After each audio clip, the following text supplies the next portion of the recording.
اٹھ کے خورشید کا سامان سفر تازہ کریں، نفس سوختہ شام و سحر تازہ کریں اور ان کی کچھ یادیں اور باتیں تازہ کرتے ہیں، ان کے بارے میں گفتگو کرتے ہیں۔ ڈاکٹر طاہر حمید تنولی صاحب میرے ساتھ موجود ہیں جو کہ ماہر اقبالیات ہیں۔ Welcome to the show doctor Tahir Hameed صاحب۔ سب سے پہلے آپ کو مفکر پاکستان کہا جاتا ہے، اور پھر جس طریقے سے آپ نے جو شاعری لکھی اور اپنا جو سارے خیالات تھے ان کو لوگوں تک پہنچایا، کتنا ضروری تھا یہ اس وقت، اور اگر علامہ اقبال نہ ہوتے تو شاید آج تصور پاکستان بھی نہ ہوتا؟ جی بالکل، آپ نے درست فرمایا۔ آپ دیکھیں کہ علامہ سے پہلے مسلمانان ہند کی جدوجہد آزادی کی منزل ایک آزاد وطن نہیں تھا۔ یہ اقبال تھے جنہوں نے قائد اعظم کو اس پہ کنونس کیا کہ انہوں نے اس پہ کنونس کیا کہ آپ جب تک ایک الگ ملک کو اپنی منزل نہیں بناتے اس وقت تک آپ کی جدوجہد با مقصد نہیں ہوگی۔ اور آپ دیکھیں کہ 36، 37، 38 کے دوران علامہ نے جو خطوط لکھے قائد اعظم کو، ان خطوط میں قائد اعظم کو یہ کلیئرٹی ملی کہ ہماری منزل پاکستان ہونی چاہیے۔ اچھا، اس کے بعد پھر جب خطبہ الہباد کو آپ دیکھتے ہیں تو خطبہ الہباد کے اندر علامہ نے مسلم آئیڈیالوجی کو، مسلم پولیٹیکل تھاٹ کو اور برصغیر کے اندر خصوصاً اسلامی تہذیب کے مستقبل کو جس طرح ڈیفائن کر دیا، اس سے اس چیز کا فیصلہ ہوا کہ اب مسلمانوں نے کدھر جانا ہے۔ اس لیے ہم کہتے ہیں کہ ہماری جدوجہد آزادی کا میگنا کارٹا جو ہے وہ خطبہ الہباد ہے۔ خطبہ الہباد کلمہ طیبہ کی سیاسی تفسیر کا نام ہے، جس میں علامہ نے یہ بتایا کہ اسلامی تہذیب خود ایک تقدیر ہے، اس کو آپ کسی اور تقدیر کے حوالے نہیں کر سکتے۔ اور اب دیکھیں کہ یہ ایک پیغمبرانہ بصیرت تھی علامہ کے اندر، اللہ رب العزت کی عطا کی ہوئی ایک اتنی بڑی دور اندیشی تھی، دوربینی تھی کہ وہ یہ دیکھ رہے تھے کہ اس خطے کے اندر جہاں پہ مسلمان اکثریت میں ہیں ایک الگ ملک وجود میں آئے گا، اور وہ الگ ملک جو ہے وہ آگے چل کر کے اسلامی تہذیب کے احیاء کا سبب بنے گا۔ اچھا، اب یہ جو آئیڈیالوجی ہے یہ ہمیں یہ بھی نہیں بھولنا چاہیے آج کے دن، اس کو قائد اعظم نے اور ہماری بانی قیادت نے، جدوجہد آزادی کی قیادت نے اس کو آن کیا۔ قرارداد پاکستان کے بعد جب قائد اعظم نے کمیٹی قائم کی کہ نئے جو ملک جس کے مطالبے کے لیے ہم آگے بڑھ رہے ہیں اس کے لیے ہمارے پاس کوئی مینیفیسٹو ہو، ہمارے پاس کوئی ضابطۂ کار ہونا چاہیے، تو ایک بنیادی ڈاکومنٹ بنایا گیا جو 28 اگست 1945 کو قائد اعظم کو پیش کیا گیا۔ اس میں یہ ڈیفائن کیا مسلم لیگ کی اس کمیٹی نے کہ جو نیا ملک ہمارا بنے گا وہ جس سوچ پہ چلے گا، جس اسلام کی تعبیر پہ چلے گا، جس آئیڈیالوجی پہ چلے گا، وہ آئیڈیالوجی جو ہے وہ علامہ اقبال کی آئیڈیالوجی ہوگی۔ تو علامہ کی فکر یک وقت ہمارے لیے نشان منزل بھی ہے، منزل کا تعین بھی ہے، منزل تک پہنچنے کے لیے لائے عمل بھی ہے، اور اس سے بڑھ کر اس منزل کو پانے کے لیے جد و جہد کی تحریک اور جذبہ عمل بھی۔ تو ہم نئی نسل کو منزل سے آشنا کر سکتے ہیں اقبال کی فکر کے ذریعے سے، اس کا لائے عمل دے سکتے ہیں اقبال کی فکر کے ذریعے سے، اور اس کو اس جد و جہد پہ تیار کر سکتے ہیں، اس کو سراپا عمل بنا سکتے ہیں اقبال کی فکر کے ذریعے سے۔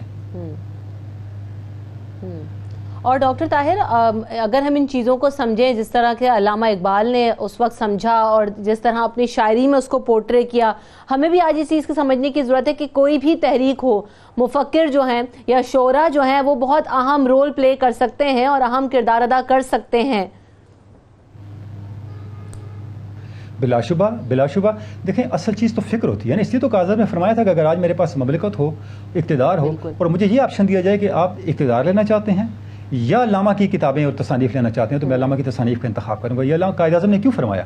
اس لیے فرمایا کہ بغیر فکر کے قومیں کبھی زندہ نہیں رہ سکتی، ان کا کوئی مستقبل نہیں ہوتا۔ تو ہم تو ایک خوش نصیب قوم ہے، میں یہ عرض کروں کہ ہم اقبال مند قوم ہے کہ ہمارے پاس اقبال ہے، اور ہماری ساری اقبال مندی، ہمارا سارا مستقبل علامہ کی فکر کے ساتھ وابستہ ہے۔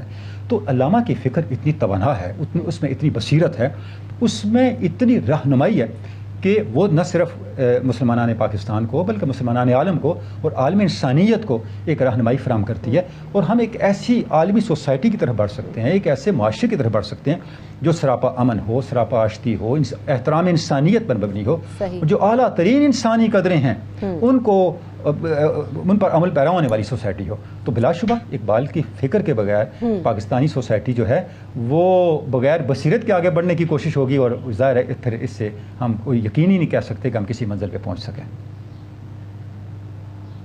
اقبال کی فکر اور بصیرت کی بات کرتے ہیں تو اقبال جس طرح سے پہنچانا چاہتے تھے اپنا پیغام پہنچ گیا، اور آج بھی ہم وہ چیزیں دیکھ رہے ہیں جو وہ کرنا چاہتے تھے، یا جنہوں نے جس طرح انہوں نے اس کا تذکرہ کیا اپنی تصانیف میں، اپنے اشعار میں۔ دیکھیں، میں آپ کی خدمت میں عرض کروں، جس طرح علامہ چاہتے تھے ظاہر ہے ابھی اس تک ہمیں پہنچنا ہے، ابھی ہم نے وہ سفر طے کرنا ہے. وہ کچھ ہم نہیں کر سکے جو بانیان پاکستان کا ویژن تھا, جو قائد اعظم کا ویژن تھا, جو علامہ اقبال کا ویژن تھا. اس پہ ہمیں بہت محنت کرنے کی ضرورت ہے. ہمیں اپنے نصابات کے اندر, اپنی ڈسکشنز کے اندر, اپنے نظام کے اندر جب تک علامہ کی فکر کو ہم انکلکیٹ نہیں کر لیتے, اس وقت تک ظاہر ہم اس منزل تک نہیں پہنچے. جیسے آج کی حکومت کا یہ ایک بڑا خوشائند امر ہے کہ بارہا صدر مملکت اور وزیر اعظم پاکستان اس بات کا اظہار کر چکے ہیں کہ ہم پاکستان کو ریاست مدینہ کے نمونے پہ جو ہے وہ ڈالنا چاہتے ہیں. تو یہی وہ ویژن ہے جس کی بات علامہ نے بار بار کی, اور روحانی جمہوریت کی بات کی کہ اچھا خود والا بات ہے علامہ نے فرمایا ہم کیوں ایک الگ ملک کی بات کرتے ہیں, تاکہ صدیوں کی جو اسلامی تہذیب پر عرب شہنشاہیت کے اثرات آ چکے ہیں, ہم ان اثرات کو ہٹا کے اسلام کا اصل اور اجلا چہرہ دنیا کے سامنے رکھ سکیں. تو یہ ریاست مدینہ کو نمونہ عمل بنانے کے بعد ممکن ہوگا.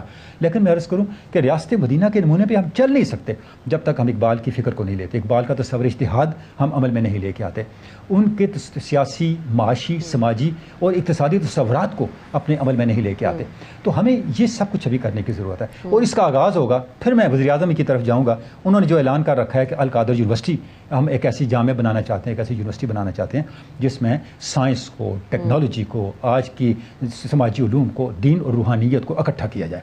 تو ایک ایسی نسل ہمیں چاہیے جو نسل کہ ہمیں پاکستان کے مقاصد کے ساتھ کمیٹڈ ہو, جو ویلیوز پہ کمپرومائز نہ کرنے والی ہو. اور یہ جو منزل ہے یہ فکر اقبال کو پوری قومی زندگی میں, یعنی نصاب تعلیم سے لے کے ایوان اقتدار تک پوری قومی زندگی میں لاگو کرنے کے بعد ہی پاسبل ہوگا. اور ظاہر ایک لمبا سفر ہے, وہ بھی ہم نے طے کرنا ہے انشاءاللہ.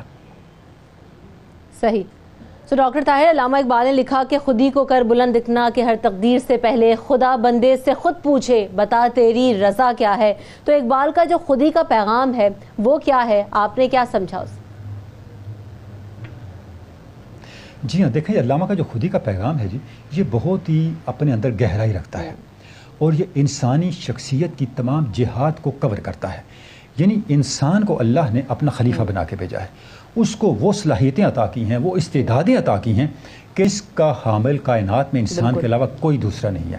جتنا زیادہ انسان اس کو ایکسپلور کر لیتا ہے اتنا زیادہ اس کی خودی نمودار ہوتی ہے.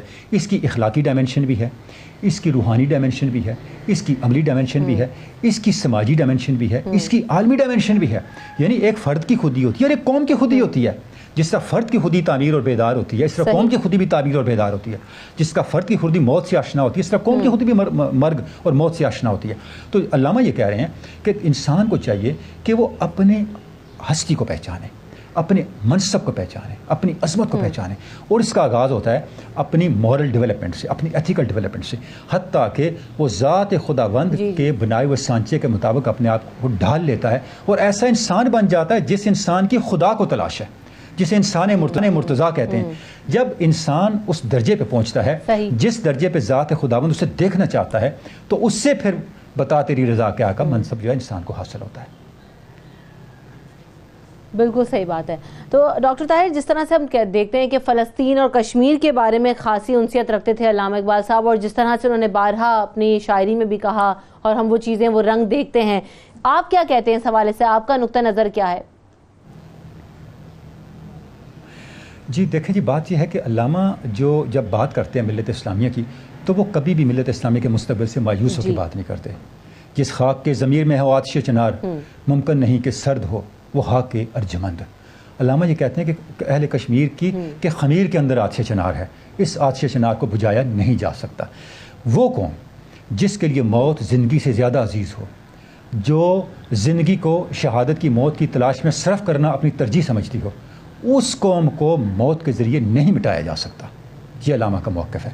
تو جو جد و جہد آزادی ہے اہل فلسطین کی ہے, اہل کشمیر کی ہے, علامہ نے اس کو ہمیشہ انکریج کیا, اس کو سپورٹ کیا, اس کی سیاسی سطح پہ, فکری سطح پہ اور ابلاغی سطح پہ, عوامی سطح پہ اس کی تائید کی, اور ہمیشہ یہ کہا کہ دنیا کا امن جو ہے وہ ان چیزوں کے ساتھ لنکڈ ہے, کہ جہاں جہاں بھی اپریشن ہے, جہاں جہاں بھی جو ہے وہ غاصبیت ہے, جہاں جہاں پر بھی استبداد ہے, ظلم ہے, جبر ہے, اس کو مٹایا جائے اور انسانی ضمیر اٹھے. میں یہاں آپ کی توجہ دلانا چاہوں گا, 1 جنوری 1938 کو آل انڈیا ریڈیو سے علامہ اقبال کی جاری ہونے والا جو پیغام تھا اس کی طرف, جس میں علامہ نے بڑے واضح طور پہ فرمایا تھا کہ اگر دنیا کی طاقتور قومیں اس بہتے ہوئے خون کو نہیں دیکھیں گی اور اس ظلم اور ستم کو ختم نہیں کریں گی, تو اس کا نتیجہ کیا نکلے گا؟ اس کا نتیجہ یہ نکلے گا کہ دنیا کا نظام اختلال کا شکار ہوگا اور دنیا تباہی کی طرف بڑھے گی. تو وہ لوگ جو مقتدر ہیں، جو اہل اقتدار ہیں، جو قومیں اختیار رکھتی ہیں، ان کو چاہیے کہ کمزور قوموں پہ ہونے والے ظلم اور جبر کو ختم کروانے میں اپنا کردار ادا کریں. تو اب آج کشمیر ہے، فلسطین ہے، وہ لوگ آزمائش میں ہیں، لیکن اگر آپ علامہ کی فکر کی روشنی میں دیکھیں تو ان سے زیادہ آزمائش انسانیت ہے. آزاد ممالک ان سے زیادہ آزمائش میں ہیں، کیونکہ یہ ان کی آزمائش ہے کہ وہ ان ظلم اور جبر کا شکار جو قومیں ہیں، لوگ ہیں، ان کو ظلم اور جبر سے نکالنے کے لیے کتنا کردار ادا کرتے ہیں. اگر وہ کردار ادا نہیں کرتے تو اس کا خمیازہ انجام کار انہیں بھی بھگتنا پڑے گا. تو جب بھی جد و جہد آزادی جو ہے وہ یقین کے ساتھ آگے بڑھتی ہے تو اس سے کیا ہوتا ہے، وہ زنجیروں کو کاٹ دیتی ہے. صحیح. تو ایک تو عشق حقیقی کو سمجھنے کے لیے علامہ اقبال کو اگر پڑھا جائے اور سمجھا جائے تو وہ کتنا ہیلپ فل ہو سکتا ہے، اور پھر یہ کہ اگر آج کے نوجوانوں کو صحیح طریقے سے سمجھ میں آ جائے کہ علامہ اقبال کا تفکر کیا تھا اور وہ کس طرح کی سوچ رکھتے تھے اور آگے کیا دیکھنا چاہتے تھے اس ملک اور قوم کو، تو میں چاہوں گی کہ آپ بھی بولیں، بتائیں اس بارے میں مزید کہ ہمارے نوجوانوں کو کس حد تک سمجھنے کی ضرورت ہے اور ہم کیا سیکھ سکتے ہیں ان سے. دیکھیں جی، جہاں تک عشق حقیقی کی آپ نے بات کی تو علامہ بڑے واضح طور پہ کہتے ہیں کہ ہے مرد مسلمہ، تمہاری منزل صرف ذات خداوند ہونی چاہیے، وَإِنَّا إِلَىٰ رَبِّكَ الْمُنتَهَىٰ، اس سے نیچے تمہاری کوئی منزل ہونی ہی نہیں چاہیے. مصطفیٰ راضی نہ شد الا بذات، وہ کہتے ہیں کہ حضور کی سنت یہ ہے کہ حضور ذات خداوند سے نیچے رکے ہی نہیں، یعنی معراج جو ہے وہ ہمارے لیے ایک آئیڈیل ہے. تو ایک مسلم نوجوان کی منزل مادیت نہیں ہونی چاہیے. دنیا کے کوئی بھی نشان جو ہے، دنیا کی کوئی بھی اٹریکشن، بتان وہم و گما، لا الہ الا اللہ، یہ دنیا کی دولت، دنیا کی منزلیں، دنیا کی کامیابیاں، علامہ کہتے ہیں یہ تمہارے راستے کے سنگ میل، یہ تمہاری منزل نہیں ہے. تمہاری منزل ذات خداوند ہے. تو عشق حقیقی کا مطلب کیا ہے؟ علامہ یہ بتانا چاہتے ہیں کہ ہم منزل اس ہستی کو بنائے جو ہمیں ابدی کر دے. ہمیں وہی ہستی ابدی کر سکتی ہے جو خود ابدی ہے، جو خود لازوال ہے، اور وہ ذات خداوند ہے. علامہ نے حضرت ابراہیم علیہ السلام کی طرف اشارہ کر کے کہا کہ مسلمان کی شان یہ ہے کہ وہ آفلین یعنی ڈوب جانے والوں سے محبت نہیں کرتا، غروب ہو جانے والوں سے محبت نہیں کرتا. اللہ کے علاوہ ہر شے غروب ہو جانے والی ہے. تو مرد مومن کی منزل ذات حق ہونی چاہیے. جہاں تک اس بات کا تعلق ہے کہ علامہ ہمیں کیا دیکھنا چاہتے ہیں، تو علامہ یہ بڑا واضح طور پہ جو انہوں نے لفظ استعمال کیا وہ مرد مومن کا، مرد کامل کا، کہ مسلمان کو اپنے آپ کو مرد مومن کے منصب پہ لے کے آنا چاہیے. اور وہ اس کا راستہ کیا ہے؟ اس کا راستہ ہے حضور اکرم صلی اللہ علیہ وآلہ وسلم کی اتباع. اور حضور اکرم صلی اللہ علیہ وسلم کی اتباع تب مؤثر ہوگی جب وہ پیرائے عشقی میں ہوگی، حضور کے ساتھ محبت کے ذریعے سے ہوگی. تو آپ صلی اللہ علیہ وسلم کے ساتھ عشق اور محبت جو ہے وہ آپ دیکھیں کہ علامہ کا اتنا بڑا نشان ہے کہ اگر آپ عشق رسول کا لفظ استعمال کریں تو پہلی شخصیت آج کے دور میں جو آپ کے ذہن میں آئے گی وہ علامہ اقبال کی شخصیت ہوگی. تو علامہ یہ کہتے ہیں کہ عشق ایک ایسی چیز ہے اور یہی ہماری منزل ہے، عشق رسول یہ جہاں چیز اور عشق الہی، اور جس کے بارے میں علامہ اقبال صاحب نے بارہا اپنی تحریروں میں لکھا اور اس کا رنگ نمایاں نظر آتا ہے. بہت شکریہ ڈاکٹر طاہر حمید تنولی صاحب، آپ نے ہمیں وقت دیا. اب ہم اپنے ایگمنٹ کی طرف بڑھ رہے ہیں اور آپ کو دکھائیں گے ملتان کے نوجوان کی ایک ایسی جو ہے نا انہوں نے ایک شارٹ فلم بنائی ہے جنہوں نے کرونا سے متعلق ہے. سب سے پہلے تو یہ جاننا چاہوں گی کہ شارٹ مووی کا نام کیا ہے، آئیڈیا کیسے آیا، اور اس کے بارے میں کچھ بتائیں کہ کتنے دن میں آپ نے اس کو شوٹ کیا اور مکمل کیا. السلام علیکم رمشا. سب سے پہلے تو میں آپ کو تھینک یو کہنا چاہوں گا اپنے شو میں انوائٹ کرنے کے لیے، حصہ بنانے کے لیے اور اپریشیٹ کرنے کے لیے ہمارے کام کو. اور شارٹ مووی کا آئیڈیا میں ایسے کہوں گا کہ میں اس سے پہلے بھی سوشل اویئرنیس پر کام کر رہا تھا ڈفرینٹ NGOs کے ساتھ. اس میں ارلی ایج میریجز ہے اور hand wash, toilet, different issue پر میں نے کام کیا تھا. لیکن اب جب کرونا کا ایشو آیا تو تھیٹرز بند تھے، سینما گھر بند تھے اور ہم کسی بھی پلیٹ فارم پر اویئرنیس نہیں دے سکتے تھے پبلک کو.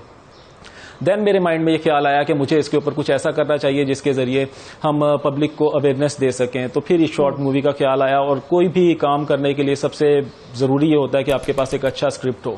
تو سب سے زیادہ جو میں اس چیز میں کریڈٹ دیتا ہوں اس چیز کا وہ ہماری رائٹر ہیں، پاکستان کی فیمس رائٹر ہیں نوشین طاہر، جو ڈفرینٹ ڈائجسٹ میں لکھ رہی ہیں. تو ان کا یہ اسکرپٹ تھا کرونا لاسٹ ٹاک. فلم کا نام ہے کرونا لاسٹ ٹاک. اور اس کو جب میں نے بنانے کا خیال میرے مائنڈ میں آیا تو بہت ڈیفیکلٹ تھا کیونکہ ان دنوں میں لاک ڈاؤن تھا اور لاک ڈاؤن تو ابھی بھی چل رہا ہے لیکن خوف و ہراس بہت زیادہ تھا. آپ کہہ لیں کہ ہماری قوم جو ہے کافی ڈھیٹ ہے، ہم تھوڑا سا جلدی چیزوں سے باہر نکل آتے ہیں، بہت زیادہ خوف میں مبتلا نہیں رہتے، بہادر بھی ہیں، یہ بھی کہہ سکتے ہیں ہم. تو اس ٹائم کافی سچویشن ایسی تھی کہ مجھے ایک تو ہاسپٹل میں کسی میں بھی شوٹ کی پرمیشن نہیں تھی، پھر کٹ اویلیبل نہیں تھی جو ایک ڈاکٹر کے لیے ہمیں چاہیے تھی. تو بہت ساری چیزیں ایسی تھی. دین پھر جب میں نے اس میں ایز این ایکٹر تو میں بہت ٹائم سے کام کر رہا تھا. یہ بتائیے گا کہ بنیادی میسج کیا ہے, اور پھر یہ ہم نے دیکھا کہ آخر میں جو گفتگو ہوئی یہ کن لوگوں کے درمیان ہے, کیا میسج دینا چاہتے تھے آپ؟ بیسیکلی اس کے اندر آپ کہہ سکتے ہیں یہ فلم ویسے تو اس کا ڈیوریشن 15 منٹس ہے, 15 منٹ کی ہے یہ, لیکن یہ basically like a fruit chart آپ اس کو کہہ سکتے ہیں. اس میں بہت سارے فلیورز ہیں, لو ہے, ایموشنز ہیں. ایموشنز اس کے اندر بہت زیادہ ہیں کہ جو بندہ اس کو دیکھنا سٹارٹ کرے گا تو 15 منٹ تک وہ ایموشن سے باہر نہیں نکل سکتا اس کے. اور دوسرا یہ ہے کہ اس میں سوشل اویئرنیس بہت زیادہ ہے. ہمارے یہاں پر اکثر دیکھا جاتا ہے کہ ہم لوگ ایک خوف میں, ایک فیئر میں مبتلا ہیں کہ اگر ہمیں تھوڑی سی علامات ظاہر بھی ہوتی ہیں کرونا کی تو ہم ٹیسٹ کروانے کے بارے میں سوچ بھی نہیں سکتے ہیں. ہمارے لوگ خوف میں مبتلا رہتے ہیں کہ شاید ہم ٹیسٹ کروائیں گے تو شاید ہی ہمیں بیماری لگ جائے گی, جبکہ ہمیں چاہیے کہ اگر ہم بر وقت ٹیسٹ کروا لیتے ہیں, اس کی علاج کروا لیتے ہیں تو ہم ایک بڑے نقصان سے بچ سکتے ہیں, اپنی زندگی کو بچا سکتے ہیں, اپنے پیاروں کو محفوظ رکھ سکتے ہیں. تو اس میں ایک ایسے پیشنٹ کی کہانی ہے جس نے اپنے نہ صرف اپنی فیملی کو بچایا بلکہ اپنے شہر کے لوگوں کو بھی اس وائرس سے محفوظ کرنے کے لیے بر وقت اپنے آپ کو اپنے فیملی سے اور اپنے لوگوں سے الگ کر دیا. صحیح. اور اس کے اندر میں نے جسٹ ایز اے پروڈیوسر اور ڈائریکٹر کو جس طرح آپ نے بھی خراج تحسین پیش کیا, ان کی حوصلہ افزائی کی, اور کیا کہنا چاہتے ہیں اس پلیٹ فارم کے تھرو؟ بالکل جی, اصل میں یہ ہے کہ اس فلم کے اندر جو کرونا لاسٹ ٹاک ہے نا, تو اس کا کرونا کے اوپر تو ہے یہ فلم, یہ تو سب کو سمجھ آ رہی ہے, لیکن جو لاسٹ ٹاک ہے اس کے اندر جو میسج ہے اس میں ہم نے اپنے ڈاکٹرز جتنے بھی ہیں, پیرامیڈکس, نرسز, جتنا بھی ہمارا سٹاف ہے جو ہمارا ایک مسیحا ہمارے لیے بہت اچھا کام کر رہے ہیں, ہم نے ان کو اپریشیٹ کیا, ان کو خراج تحسین پیش کیا ہے اس فلم کے ذریعے. اور میں کہوں گا کہ یہ ہم نے اپنے نہ صرف پاکستان کے ڈاکٹرز, پوری دنیا کے ڈاکٹرز جو ہیں جو اس سے فائٹ کر رہے ہیں کرونا وائرس سے, ان کو یہ فلم میں ڈیڈیکیٹ کرتا ہوں, یہ ان کے لیے بنائی گئی ہے. ٹھیک ہے. اور اس فلم کے اندر رمشا ایک چیز اور بھی ہے, وہ یہ ہے کہ اس کے اندر اچھا کام. جی اس فلم میں یہ ہے کہ ہمارے یہاں پر میڈیا پر جب بھی کوریج چلتی ہے میڈیا پر تو ایک کاؤنٹنگ چلتی ہے کہ اتنے پیشنٹس ہو گئے کرونا کے, اتنے پیشنٹس کی تعداد میں اضافہ ہو گیا ہے, لیکن ایک جو پیچھے کہانی ہوتی ہے, جو ایموشنز ہوتے ہیں, جس فیلنگ کو وہ فیس کر رہے ہیں, جس احساس کے ساتھ گزر رہے ہیں, جس اذیت کے ساتھ گزر رہے ہیں, وہ اس فلم کے اندر لوگوں کو بہت قریب سے دیکھنے کا موقع ملے گا. اور جب وہ اس کو قریب سے دیکھیں گے تو وہ احتیاط بھی کریں گے اور اپنوں کے لیے اور اپنے آپ کو بچانے کی بہت کوشش کریں گے, اور مجھے لگتا ہے یہ ایک بہت اچھا میسج ڈیلیور کر پائے گی. جس طرح سے آپ نے کام کیا ہے, جو ینگسٹرز کچھ کرنا چاہ رہے ہیں, ابھی گھروں میں بیٹھے ہوئے صرف وقت ضائع ہو رہا ہے, وہ کس کیپیسٹی میں اس ٹائم کو یوٹیلائز کر سکتے ہیں, کیا پیغام دینا چاہیں گے ان کے لیے بھی احمد؟ ایکچولی میں ایک چیز کہنا چاہوں گا, ینگسٹرز جو ہمارے ہیں ان کے پاس ٹیلنٹ تو بہت زیادہ ہے, لیکن ہمارے یہاں پر المیہ یہ ہے کہ ہمارے یہاں پر پلیٹ فارمز کی بہت زیادہ کمی ہے. تو جسٹ سوشل میڈیا پر بھی یہ ہے کہ ہمارے پاس ایک ایسا پلیٹ فارم ہے جو ہماری اپنی پاکٹ کے اندر ہے, جہاں پر ہم پوری دنیا کے پاس اپنا پیغام پہنچا سکتے ہیں, اپنی بات پہنچا سکتے ہیں. تو یہ ایک بہت اچھا ہمارے پاس ایک ذریعہ ہے. تو ہمیں چاہیے کہ اپنے ٹیلنٹ کا استعمال کرنا چاہیے, اور کوئی بھی کام ہم مثبت جو کر رہے ہیں وہ ہمیں پہنچانا چاہیے عوام تک, اور اچھا کام کرنا چاہیے, رکنا نہیں چاہیے. راستے بھی بن جاتے ہیں اور آسانیاں بھی پیدا ہو جاتی ہیں جب آپ کی منزل آسان ہوتا ہے. جو بھی اسکل آپ کے پاس ہے آپ اس کو بہتر طریقے سے یوٹیلائز کریں. یہ وقت آپ کو دیا گیا, جیسے کہ ہم نے احمد کی بھی شارٹ مووی میں دیکھا کہ ایک بہت اچھا میسج بھی, اور جیسے انہوں نے کہا کہ ملٹی کلرز اس میں فلیورز دیکھنے کو ملیں گے, جہاں پر ایموشن بھی ہوگا اور تھوڑا سسپینس بھی ہوگا, کیوریوسٹی بھی ہوگی, اور آپ کے لیے ایک جو نا میسج بھی ہوگا. تو جو جس کیپیسٹی میں اس کوارنٹائن ٹائم میں کر سکتا ہے وہ کرے, جیسے کہ احمد نے بھی اپنی ایفرٹ کی ہے, ہم سب کو اپنی ایفرٹ کرنے کی ضرورت ہے. تھینک یو سو مچ احمد, آپ ہمارے ساتھ موجود تھے, آپ نے ہمیں وقت دیا. ہمیں یہاں پر بریک کی طرف بڑھنا ہے, بریک حاضر ہو گئے, ہمارے ساتھ رہیے.